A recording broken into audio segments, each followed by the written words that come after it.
श्री स्वामी समर्थ भाग 5 मध्ये आपण पाहणार आहोत श्री स्वामी समर्थाच्या समाधीनंतरच्या कथा. चला तर मग कथेला सुरुवात करू. एके दिवशी अक्कलकोटमध्ये एक तरुण आई आपल्या 10 वर्षांच्या मुलासोबत आली. मुलगा अभ्यासात हुशार होता, पण खूप रागीट स्वभावाचा होता. छोट्याशा गोष्टीवरही तो चिडत असे. आईने समाधीसमोर हात जोडून प्रार्थना केली, हे स्वामी, माझ्या मुलाला मोठा अधिकारी बनवण्यापेक्षा मोठा माणूस बनवा. दर्शन झाल्यानंतर आई आणि मुलगा मंदिराच्या आवारात शांत बसले होते. तेवढ्यात एक वृद्ध सेवेकरी त्यांच्या जवळ आला. त्याने मुलाला विचारले, बाळा, तुला माहिती आहे का, जगातील सर्वात मोठा विजय कोणता आहे? मुलगा म्हणाला, युद्ध जिंकणे. सेवेकरी हसला, नाही रे बाळा, स्वतःच्या रागावर विजय मिळवणे हा जगातील सर्वात मोठा विजय आहे. हे शब्द मुलांच्या मनाला भिडले. घरी गेल्यावर त्याने एक नवा नियम केला. राग आला की 10 आकडे मोजायचे, शांतपणे विचार करायचा आणि मगच बोलायचे. हळूहळू त्याचा स्वभाव बदलू लागला. तो मित्रांशी प्रेमाने वागू लागला, शिक्षकांचा आदर करू लागला आणि घरी आईवडिलांशीही शांतपणे बोलू लागला. काही महिन्यांनी तो पुन्हा अक्कलकोटला आला. समाधीसमोर नतमस्तक होऊन तो म्हणाला, हे स्वामी, तुम्ही माझा राग नाहीसा केला नाही, पण तो कसा जिंकायचा हे शिकवले.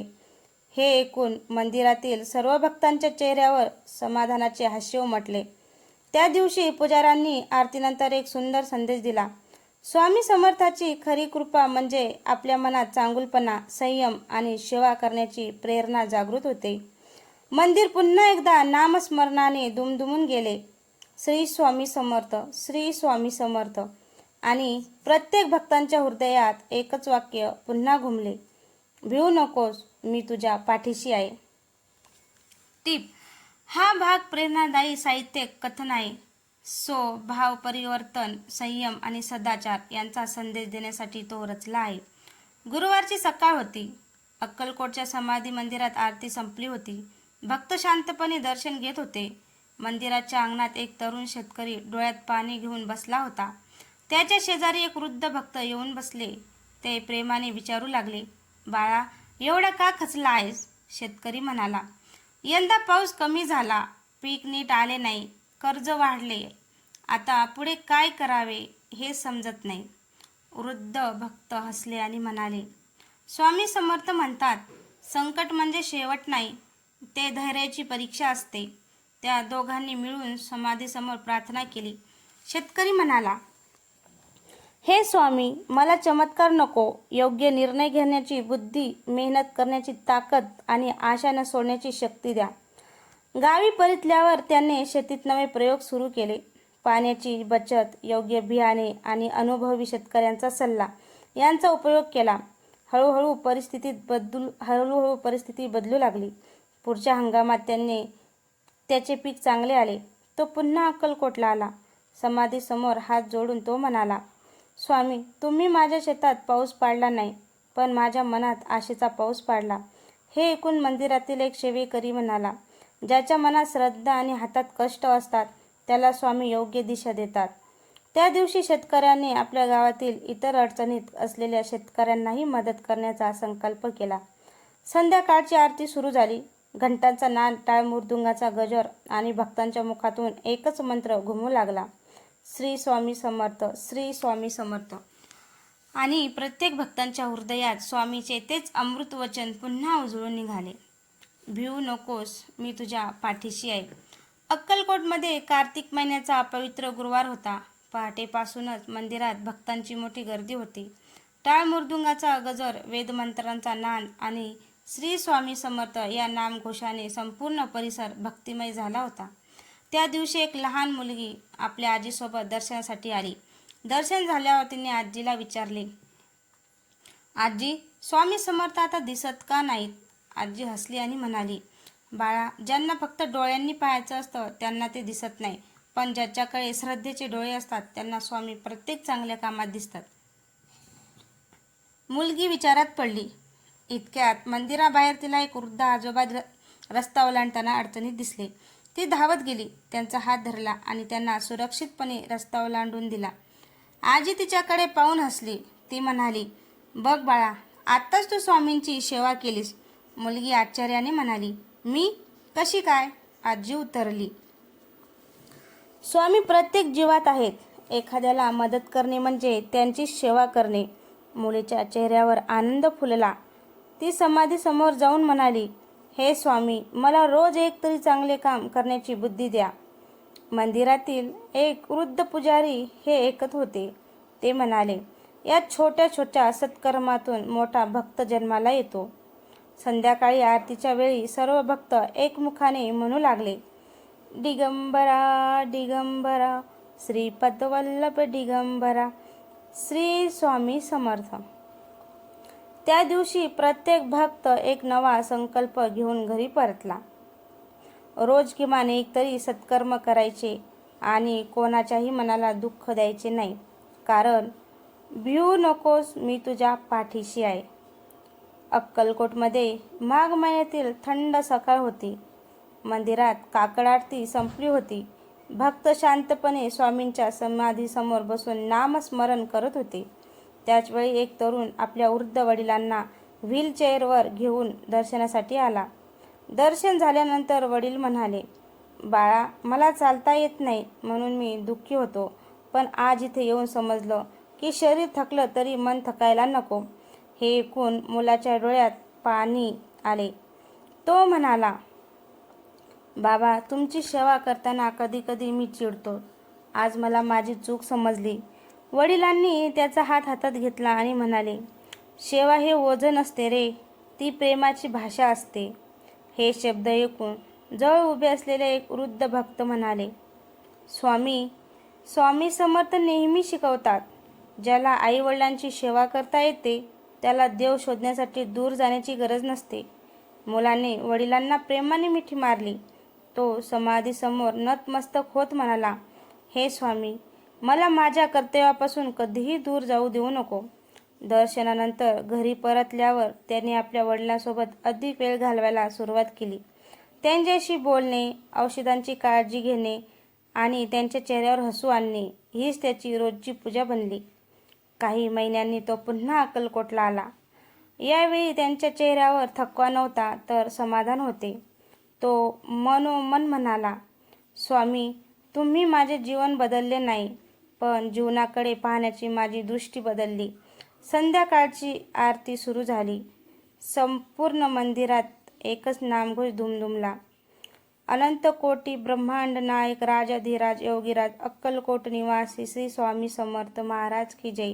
आणि प्रत्येक भक्तांच्या अंतकरणात तेच अमर वचन पुन्हा घुमले, भिवू नकोस, मी तुझ्या पाठीशी आहे. गुरुवारची संध्याकाळ होती. अक्कलकोटच्या समाधी मंदिरात दीपमाळ उजळली होती. टाळ मृदुंग आणि घंटानादाने संपूर्ण परिसर भक्तिमय झाला होता. दर्शनासाठी आलेल्या गर्दीत एक लहान मुलगा शांतपणे एका कोपऱ्यात बसला होता. त्याच्या डोळ्यात चिंता होती. मंदिरातील एका वृद्ध सेवकाने त्याला विचारले, बाळा, एवढा उदास काय? मुलगा म्हणाला, माझे बाबा कामासाठी दूर शहरात गेले आहेत. मला त्यांची खूप आठवण येते. सेवेकरी प्रेमाने हसले. ते म्हणाले, डोळे मीट आणि स्वामींना मनापासून सांग, तुझ्या बाबांचे रक्षण कर आणि तूही रोज चांगला मुलगा बनण्याचा प्रयत्न कर. मुलाने समाधीसमोर हात जोडले. हे स्वामी, माझ्या बाबांना सुरक्षित ठेवा. मी रोज आईचे ऐकेन, मन लावून अभ्यास करेन आणि कोणाशी खोटे बोलणार नाही. त्याची प्रार्थना ऐकून आजूबाजूचे भक्त भावुक झाले. काही आठवड्यांनी त्याचे बाबा सुखरूप घरी परतले. मुलगा त्यांना घेऊन पुन्हा अक्कलकोटला आला. तो आनंदाने म्हणाला, स्वामी, धन्यवाद, माझे बाबा परत आले. त्यांचे बाबा मुलाला जवळ घेत म्हणाले, बाळा, श्रद्धेमुळे मनाला धैर्य मिळते आणि धैर्यामुळे प्रत्येक संकटाला सामोरे जाण्याची शक्ती मिळते. मंदिरातील पुजारी म्हणाले, स्वामी समर्थ भक्तांच्या मनात विश्वासाची ज्योत पेटवतात. ती ज्योत कधीही विझवू देऊ नका. त्या दिवशी सर्व भक्तांनी एकच संकल्प केला, दररोज स्वामीचे नामस्मरण करायचे, आई वडिलांचा आदर करायचा आणि प्रत्येकाशी प्रेमाने वागायचे. संध्याकाळची आरती सुरू झाली. संपूर्ण मंदिर एकाच जयघोषाने दुमदुमून गेले. श्री स्वामी समर्थ, श्री स्वामी समर्थ आणि त्या नामघोषात पुन्हा एकदा स्वामीचे अमृतवचन प्रत्येकाच्या हृदयात घुमले. भिवू नकोस, मी तुझ्या पाठीशी आहे. श्रावण महिन्यातील पवित्र गुरुवार होता. अक्कलकोटच्या समाधी मंदिरात सकाळपासूनच भक्तांची मोठी गर्दी होती. मंदिरात स्वामींच्या नामाचा अखंड गजर सुरू होता. त्याच दिवशी एक तरुण आपल्या आईला घेऊन दर्शनासाठी आला. त्याला नुकतीच नोकरी मिळाली होती. समाधीसमोर हात जोडून तो म्हणाला, हे स्वामी, मला चांगली नोकरी दिलीत म्हणून धन्यवाद, पण मला कधीही अहंकारी बनवू देऊ नका. माझ्या यशाचा उपयोग इतरांना मदत करण्यासाठी करण्याची बुद्धी द्या. त्याच्या आईच्या डोळ्यात आनंद अश्रू आले. ती म्हणाली, बाळा, लक्षात ठेव, यश मिळवणं मोठं नाही, यश मिळाल्यावर नम्र राहणं मोठं आहे. तेवढ्यात मंदिरातील एक वृद्ध साधू त्यांच्या जवळ आले आणि ते म्हणाले, स्वामी समर्थ नेहमी सांगतात, फळांनी भरलेले झाड जसे खाली झुकते तसेच खरा ज्ञानी आणि यशस्वी माणूस नम्र असतो. तरुणाने ते शब्द मनात कोरून ठेवले.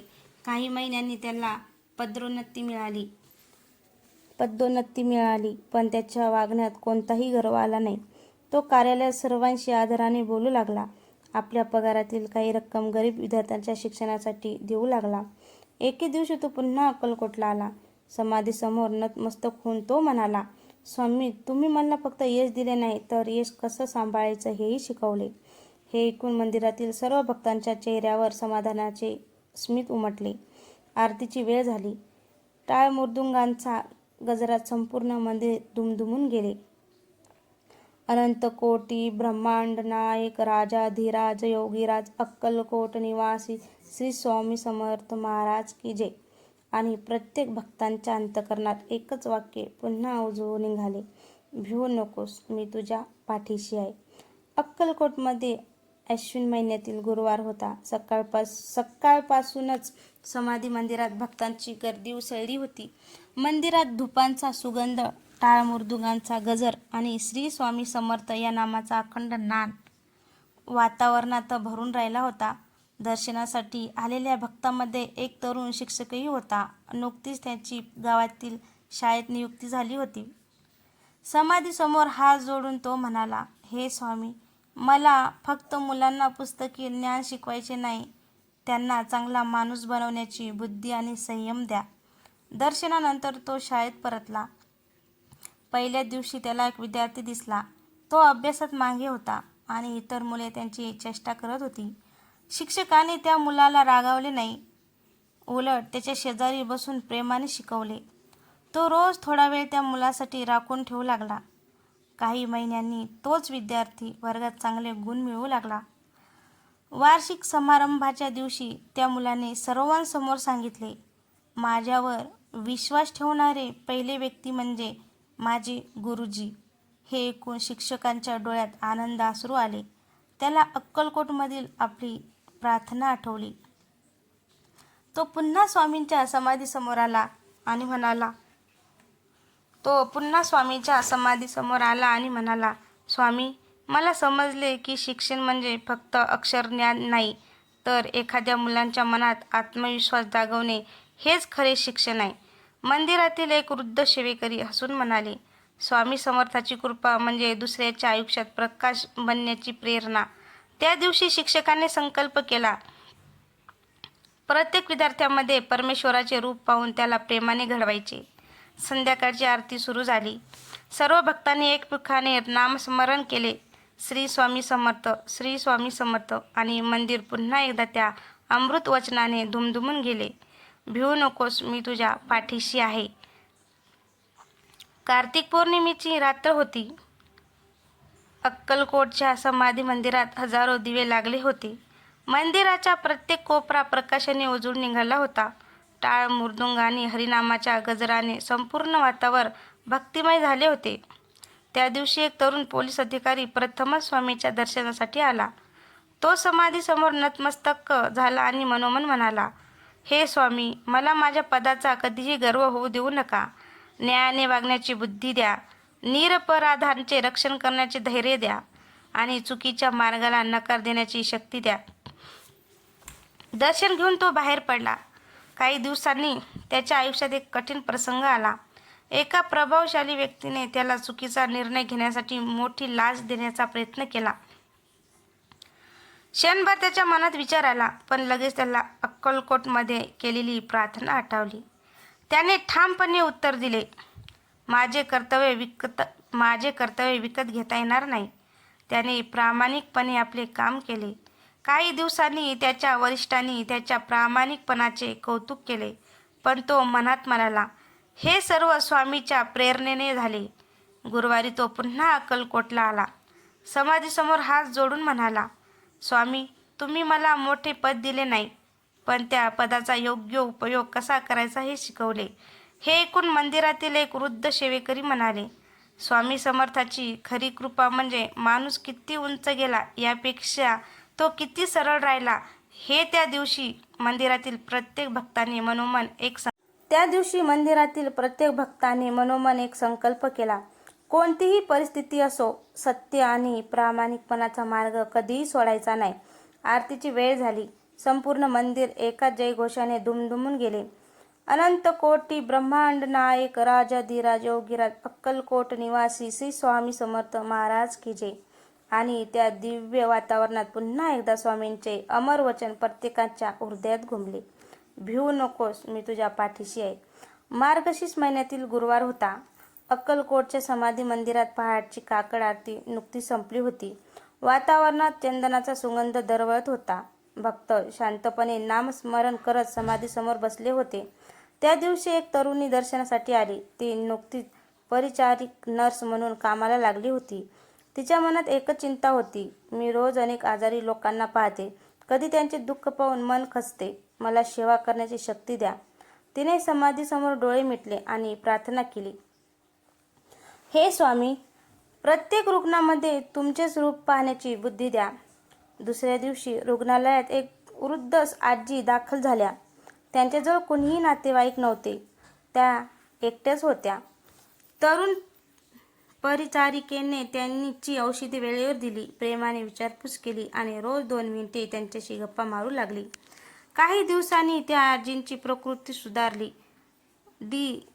डिस्चार्जच्या दिवशी त्यांनी परिचारिकेचा हात हातात घेतला आणि म्हणाल्या, बाळा, औषधांनी माझा आजार बरा झाला, पण तुझ्या प्रेमाने माझे एकटेपणा दूर झाले. ते शब्द ऐकून परिचारिकेच्या डोळ्यात अश्रू आले. तिला अक्कलकोटमध्ये केलेली प्रार्थना आठवली. गुरुवारी ती पुन्हा स्वामींच्या समाधीसमोर आली. ती नम्रपणे म्हणाली, स्वामी, मला समजले की सेवा म्हणजे फक्त औषध देणे नाही, तर माणसाला माणुसकी देणे आहे. मंदिरातील एक वृद्ध सेवेकरी हसून म्हणाले, स्वामी समर्थाची खरी पूजा म्हणजे दुःखी माणसाच्या चेहऱ्यावर हसू आणणे. आरती सुरू झाली. टाळ मृदुंगाने घंटांना आणतात संपूर्ण मंदिर दुमदुमून गेले. सर्व भक्तांनी एकमुखाने जयघोष केला, श्री स्वामी समर्थ, श्री स्वामी समर्थ. आणि त्या दिवशी प्रत्येकाच्या मनात स्वामींचा संदेश पुन्हा जागा झाला. सेवा हीच सर्वच भक्ती आहे. भिवू नकोस, मी तुझ्या पाठीशी आहे. पौष महिन्याची पहाट होती. अक्कलकोटच्या समाधी मंदिरात काकड आरती सुरू होती. मंद वारा वाहत होता. मंदिरात श्री स्वामी समर्थ या नामाचा अखंड गजर सुरू होता. त्या दिवशी एक तरुण आपल्या पत्नी आणि लहान मुलासह दर्शनासाठी आला. काही महिन्यापासून त्यांच्या घरात सतत भांडणे होत होती. छोट्या छोट्या गोष्टीवरून वाद होत असल्याने घरातील आनंद हरवला होता. समाधीसमोर बसून त्या तरुणांनी प्रार्थना केली, हे स्वामी, आम्हाला संपत्ती नको, वैभव नको, आमच्या घरात पुन्हा प्रेम, विश्वास आणि शांतता नांदू द्या. त्याची पत्नीही डोळ्यात अश्रू घेऊन म्हणाली, स्वामी, आमच्या अहंकाराचा नाश करा. दर्शन झाल्यानंतर मंदिरातील एका वृद्ध भक्ताने त्यांना एकच सल्ला दिला, रोज रात्री झोपण्यापूर्वी एकमेकांची माफी मागा आणि एकत्र 5 मिनिटे स्वामीचे नामस्मरण करा. त्यांनी तो सल्ला मनापासून स्वीकारला. दिवस जाऊ लागले. हळूहळू घरातील राग कमी झाला. संवाद वाढला. मुलांच्या चेहऱ्यावर पुन्हा हसू परतले. एके गुरुवारी ते तिघे पुन्हा अक्कलकोटला आले. त्या लहान मुलाने समाधीसमोर हात जोडले आणि निरागसपणे म्हणाला, स्वामी, आता माझे आई बाबा भांडत नाहीत, धन्यवाद. स्वामी, आता माझे आई बाबा भांडत नाहीत, धन्यवाद. हे ऐकून उपस्थित सर्व भक्तांच्या चेहऱ्यावर हसू उमटले. मंदिरातील पुजारी म्हणाले, ज्या घरात प्रेम, क्षमा आणि नामस्मरण असते त्या घरात स्वामींचा आशीर्वाद कायम असतो. संध्याकाळी आरतीच्या वेळी संपूर्ण मंदिरात एकच जयघोष घुमला. अनंत कोटी ब्रह्मांड नायक राजाधिराज योगीराज अक्कलकोट निवासी श्री स्वामी समर्थ महाराज की जय. आणि प्रत्येक भक्तांच्या मनात पुन्हा एकदा ते अमृत वचन जागृत झाले, भिवू नकोस, मी तुझ्या पाठीशी आहे. तर मित्रांनो, तुम्हाला श्री स्वामी समर्थ कथा भाग 5 कसा वाटला? आवडल्यास लाईक, कमेंट, शेअर करायला विसरू नका. तसंच आपल्या चॅनलवर कोणी नवीन असेल तर चॅनलला सबस्क्राईब करा, जेणेकरून माझे येणारी प्रत्येक कथा तुमच्यापर्यंत पोहोचू शकेल. धन्यवाद.